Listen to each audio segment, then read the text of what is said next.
Bonjour, merci à toutes et à tous d'être présents aujourd'hui parmi nous pour ce court-circuit avec Monsieur François Vincent, le vice-président Québec à la Fédération canadienne d'entreprises indépendantes. Petit rappel sur ce qu'est le court-circuit, c'est un événement mensuel organisé par Tesla RP.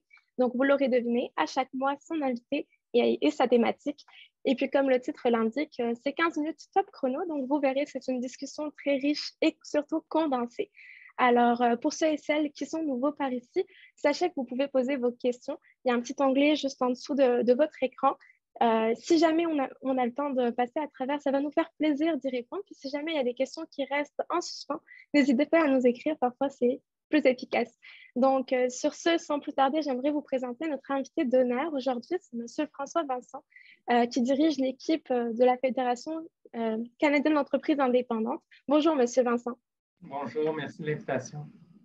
Merci à vous. Alors, comme je le disais, vous dirigez l'équipe du Québec de la Fédération canadienne d'entreprises indépendantes, qui est le plus grand regroupement de petites et moyennes entreprises au Canada, et vous avez plus de 20 000 membres au Québec. Vous êtes communément appelé le porte-parole des PME, mais vous avez aussi plusieurs chapeaux, puisque vous contribuez à plusieurs commissions et institutions sur les relations du travail.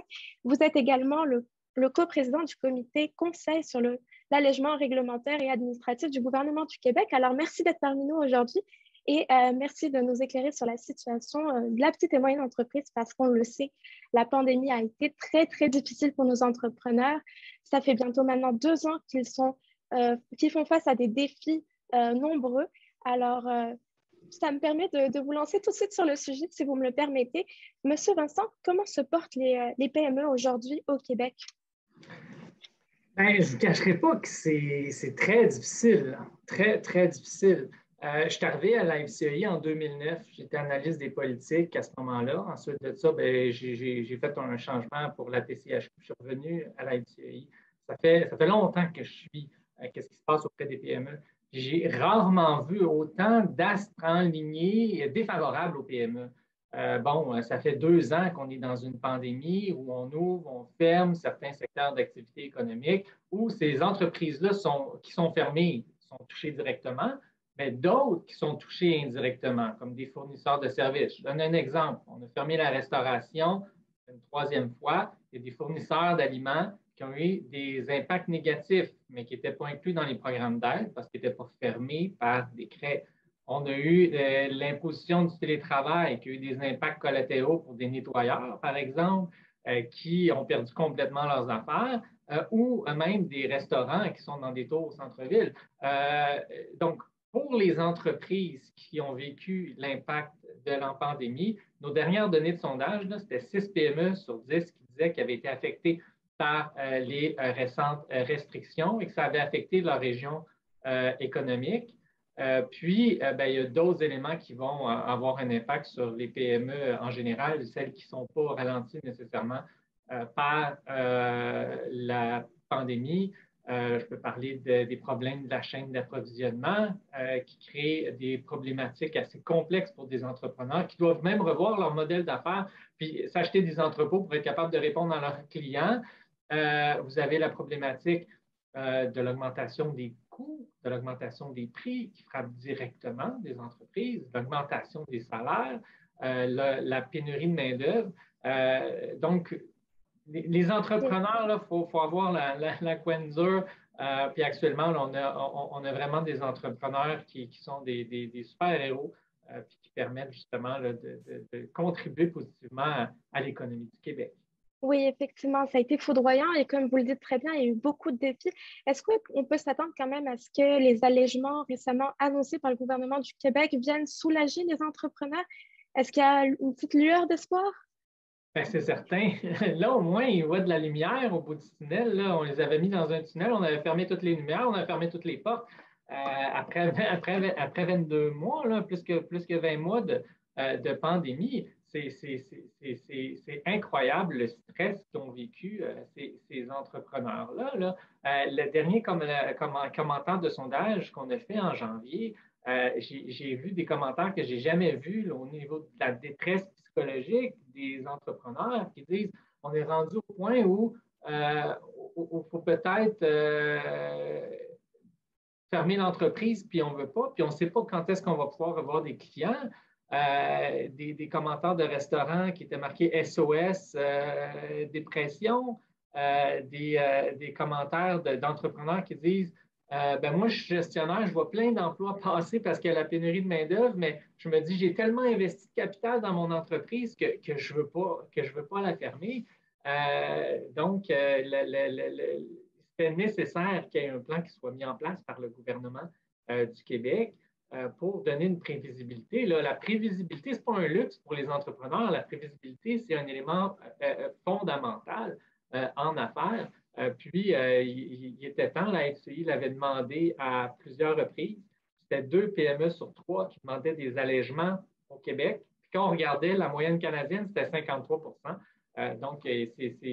c'était plus que bienvenu, là. Oui, effectivement, je pense que ça va peut-être permettre à certains d'avoir un peu plus d'espoir. Parlons maintenant d'espoir. Justement, est-ce que vous avez des mesures que vous pensez que le gouvernement du Québec devrait privilégier pour aider justement ces entrepreneurs qui font face aux défis de la pandémie? D'abord, de permettre d'avoir des clients. Comment, après 2 ans de pandémie, on est encore dans des stratégies de fermer des secteurs d'économie au complet. L'industrie de la restauration, est-ce que c'est rendu une industrie qui fonctionne juste 6 mois par année? Un secteur d'activité économique où les postes vacants sont les plus importants, donc il faut que l'entrepreneur espère et prie pour ne pas perdre les employés qu'il vient de former, puis qui doit ensuite de ça retrouver des employés dans un secteur où il n'y en a juste pas. De permettre d'ouvrir les entreprises. Les entrepreneurs font partie de la solution, ont investi des milliers de dollars dans la mise en place de mesures pour protéger leurs clients, pour protéger leurs employés, pour se protéger eux-mêmes.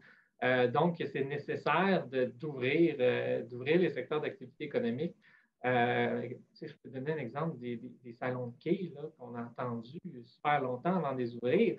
On peut aller manger au restaurant, mais on ne peut pas aller avec un masque et lancer une boule de quilles dans une industrie qui fonctionne principalement l'hiver, parce que l'été, les gens ont été 6 mois à vivre l'hiver, ils ne vont pas aller jouer aux quilles. Donc, important de maintenir un plan pour permettre d'ouvrir les entreprises le plus rapidement possible.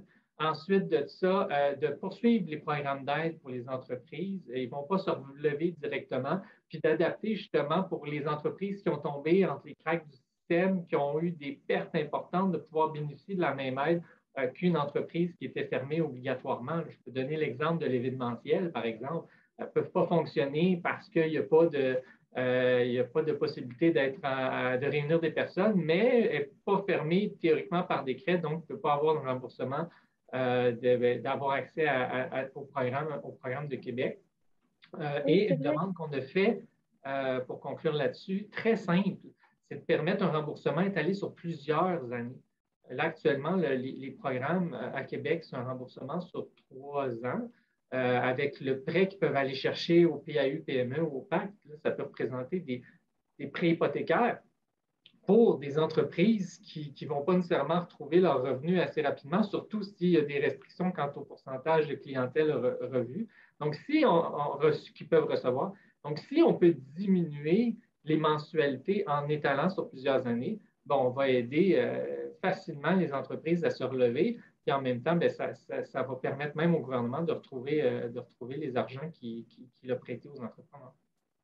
Oui, effectivement. Puis vous soulevez un très bon point. On parle du surendettement des entreprises. Est-ce qu'on pourrait dire que ce surendettement aurait atteint un plafond jamais connu? L'endettement, je donne souvent l'exemple, c'est comme un élastique. On peut le tirer, mais à un moment donné, il y a une limite à l'endettement, puis l'élastique, elle peut briser.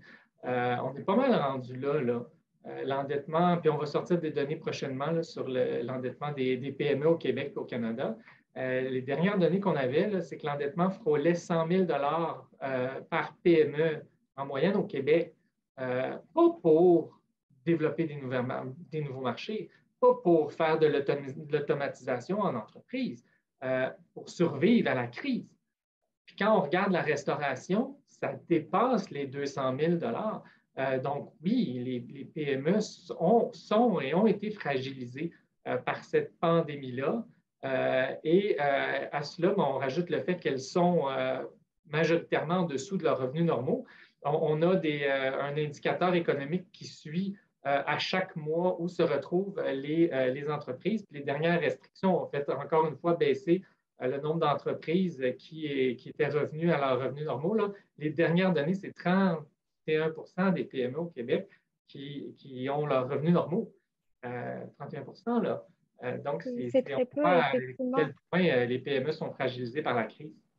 Oui, oui, c'est très, très peu. Puis, il me semble aussi que la pandémie est très foudroyante, mais il y a aussi d'autres défis qui jouent en arrière-fond et qui doivent attirer notre attention. On parle beaucoup de la pénurie de main-d'œuvre en ce moment. Est-ce que les conséquences pour vous sont indéniables? On le ressent au quotidien? Ah oui, c'est sûr. On handicape clairement la reprise économique du Québec et ça touche tous les secteurs d'activité économique. Au Québec, là, quand on regarde ça, c'est 8 PME sur 10 qui vivent les conséquences de la pénurie de main-d'œuvre. Parce qu'il y en a qui vont la vivre directement en n'étant pas capables de trouver des employés pour retrouver leurs employés qu'ils avaient avant la crise. Il y en a d'autres qui ne trouvent pas leurs employés pour être capables de croître. Puis, il y en a qui vivent les conséquences de la pénurie de main-d'œuvre, c'est-à-dire que ça pousse principalement les salaires vers la hausse, puis l'entreprise n'a pas nécessairement la possibilité d'augmenter les salaires ou ça va rendre sa vie plus difficile, surtout quand elle subit des augmentations de coûts assez importantes dans plusieurs secteurs d'activité économique. On a dévoilé des données ce matin à cet égard. Puis, c'est 2 PME sur 5 qui doivent refuser des ventes et des contrats en raison de la pénurie de main-d'œuvre. C'est une donnée qui est stable, mais on aurait pensé qu'avec les restrictions, on aurait vu une diminution, mais non, là, c'est encore très, très, très présent. Donc, il y a de l'action à apporter pour justement aider les entreprises à se relever, pour aider les entreprises à croître si on veut justement stimuler le développement économique. Si vous voulez, je peux vous donner quelques exemples de commentaires de membres pour expliquer comment ils vivent la pénurie de main-d'œuvre, comment on peut voir comment c'est tangible dans différents secteurs d'activité économique. Je ne veux pas prendre trop de temps, je sais qu'on a juste 15 minutes de presque fini. Oui, c'est le temps qui file très vite, mais allez-y, oui. Peut-être deux commentaires. Commerce de détail qui nous a dit qui ferme son entreprise à cause du manque de personnel et d'épuisement, parce que la première raison de la pénurie de main-d'œuvre, c'est que l'entrepreneur travaille plus d'heures. On a une autre entreprise en manufacturier qui dit que la pénurie de main-d'œuvre, ça crée une spirale infernale qui la rend même plus compétitive. Aidez-nous à trouver de la main-d'œuvre, point d'exclamation. Donc, on voit que ça touche autant le manufacturier que ça va toucher le commerce de détail, que ça va toucher l'hébergement, la restauration, tous les secteurs, toutes les régions. Ouais, effectivement, on ressent le désespoir dans les commentaires. Est-ce que, pour clôturer, je sais que le temps file très vite et on a beaucoup de choses à dire d'ailleurs, mais qu'est-ce que vous direz? Comment est-ce qu'on favorise la relance économique maintenant? On a tous ces défis-là. Qu'est-ce qu'on fait? On écoute les PME. C'est 53 des entreprises au Québec qui ont moins de 5 employés. C'est au-dessus de 80 qui ont moins de 20 employés. Tous les secteurs d'activité économique sont importants et permettent d'avoir une résilience économique, une force économique au Québec et dans les régions. Il va être important de s'attaquer à la fiscalité des entreprises. Le Québec est le champion de la taxation sur des taxes sur la masse salariale. Le Québec bloque l'accès au taux réduit d'impôt pour des petites entreprises. Donc, elles doivent payer l'impôt de la multinationale. Il y a des actions à mettre en place pour la pénurie de main-d'œuvre, aider à communiquer les programmes pour les entrepreneurs.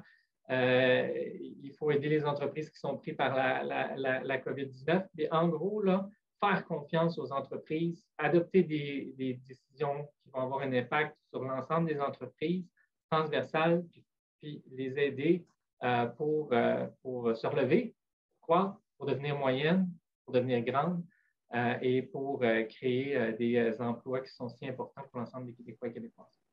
Alors, on l'entend très bien. Il faut faire confiance aux entrepreneurs d'ici. Merci beaucoup, M. Vincent, pour votre temps aujourd'hui. Merci aussi à ceux qui ont pu poser quelques questions. On les a bien reçues. Malheureusement, comme on disait, 15 minutes se sont déjà écoulées, mais on y répondra avec grand plaisir. Et encore une fois, merci, Monsieur Vincent, d'avoir été parmi nous aujourd'hui pour nous parler de la petite et moyenne entreprise. Et à tous ceux qui ont participé au webinaire, on vous dit à très bientôt et merci encore. Merci, bonne journée. Bonne journée.